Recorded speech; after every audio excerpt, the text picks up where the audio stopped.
BlazBlue has finally arrived in America, but is it any good? Is it the definitive 2D fighting game? Well, here's my review.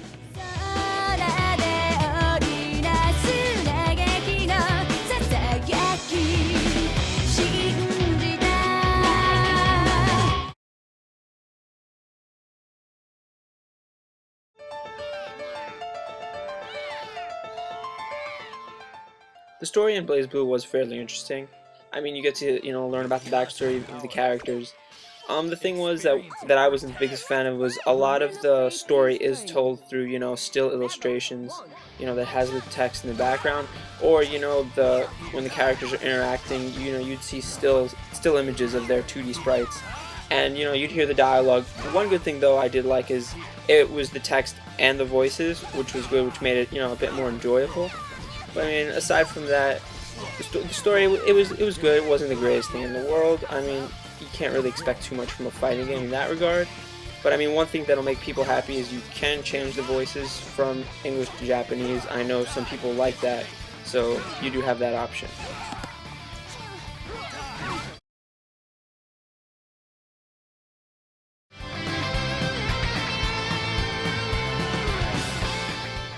In terms of the sound, a lot of things were really well done. I mean, as I said before, you could switch between the English and Japanese voiceovers.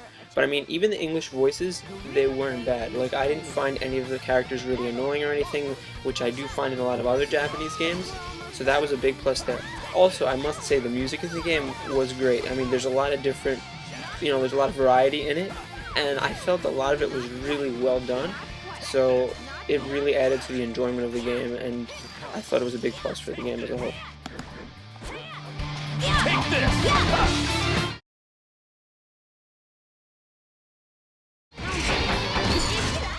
In case you were wondering, the graphics in this game are beautiful.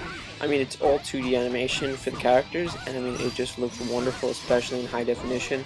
I mean, they're all very well detailed, and each character has its own personality, which was really great.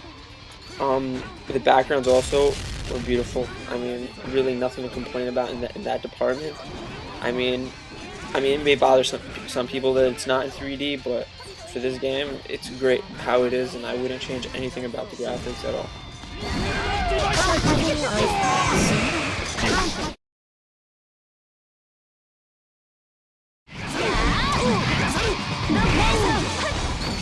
The gameplay in this game is one of its strongest points, and I mean, it's really good.